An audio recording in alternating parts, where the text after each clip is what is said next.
we drove up to Georgia and back, and we picked up this 87 Dodge D150. It's a 318 two-wheel drive, regular cab short bed, pretty much the recipe for a cool truck.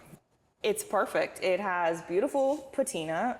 The rest of the truck's paint is in pretty decent shape. It has some scuffs and nicks here and there. A little bit of rust on the roof, which is pretty standard for these trucks. The interior is in really good shape still. It only has 79,000 original miles. It was just a little farm truck. Before we got it, it was parked for a little bit of time, so we picked it up and we're gonna make good use out of it. The truck's very, very clean. Its front bumper, as you can see, is bent. Dents on the other fender. Yeah, the rear bumper, same deal. It's in way better shape than the majority of the other trucks that we saw. I mean, it still has rockers and cab corners. If you know anything about early Dodge D-Series trucks, the roofs literally rot off these things like you wouldn't believe. Got a few spots. I mean, it's rusty, I mean, to be honest. But it doesn't go all the way inside the interior. Right. So we're good. It's fine. We're super excited about it. It's a great, great starting point. It's got its very tired 318, maybe 100 horsepower. It's pretty much on par with Jimmy. Yeah. Very underpowered, let's be honest. And you know, you have a 4-speed automatic transmission that combined together, it's just an anemic combination. We took it to the track, actually, for a good starting point. I need some practice time. We just wanted to see what it would do.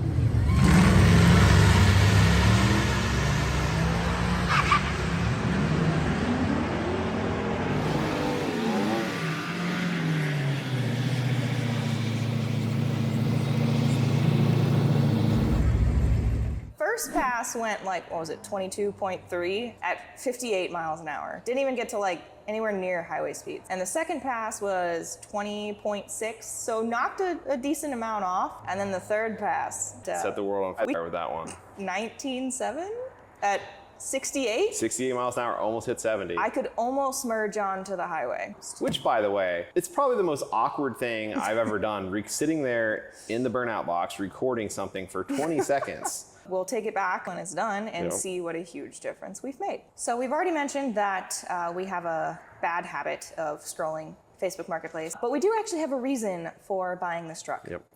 Dodge reached out to me and they invited us to participate in their 2024 Grudge Match at Roadkill Nights. Roadkill Nights is a super famous event that they've done for the last 9 years. They select influencers every single year, normally 5 or 6, to build a vehicle to bring and race. It's normally a very tight deadline, only 9 weeks. Which is crazy. To build an entire vehicle. Yeah, start to finish. Not to mention, you know, test time, like make sure it doesn't immediately burn to the ground. We have a lot to do, but it's something that we love. One of our favorite things to do is to take these old classic vehicles, bring them up to present day basically, but keeping the old like classic vibe that you get when you drive them, because you know, we all love that. It just makes for a better cruiser, something you can just get in, drive anywhere you want to go and just absolutely enjoy the vehicle. And while most people would find the lightest weight, you know, race car they Some sort of small car to stuff it into. Yeah, that's not really what we're about. But this also isn't as heavy as people think it is. It wasn't even as heavy as we thought it was going to be. Yeah, I was actually very surprised by it. Yeah, what was it? It was 38 and some change. But I mean, let's talk about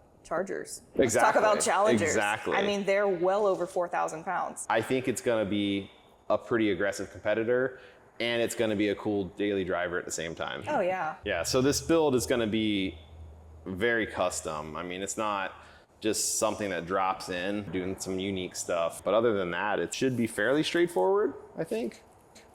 Oh, that's always what you say at first. So I guess the only thing left to do now is tear it apart. Get started tearing it apart. So I'll get the sawzall. I'll get the torch.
got the 318 out, and we got a little carried away, but slightly. It was just so easy to work on that we kept going. Yeah, normally something will fight you on these, being 37 years old, but this thing was an absolute breeze. Yeah, nothing made us want to throw our tools or anything. It was great. Well, sometimes I like to throw them anyway, just to make sure you keep them in line. That's true. Over the last 2 days, we have got the bed off, obviously, pressure washed the frame. We did a little Craigslist rebuild with some spray paint, but it cleaned up real nice. Up over to the front. Got the firewall stripped down a little bit. We did a little touch up on the back. Painted the frame up here. So we've made a lot of progress in the last 2 days. Yeah, like 48 hours and it's almost ready for SEMA. So we're well, you don't even need an engine to go there. That's right. Bluetooth drive shafts and all.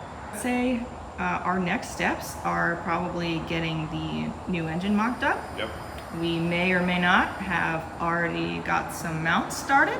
Yep. So tomorrow we may begin trying to get that thing in here and tell you guys a little bit more about it. The next time you guys see this thing, there will hopefully be an engine sitting in here. But for now, we're gonna go clean 37 years of Georgia clay off of us and get some sleep. So we'll see you next time. Thanks for watching. See you guys.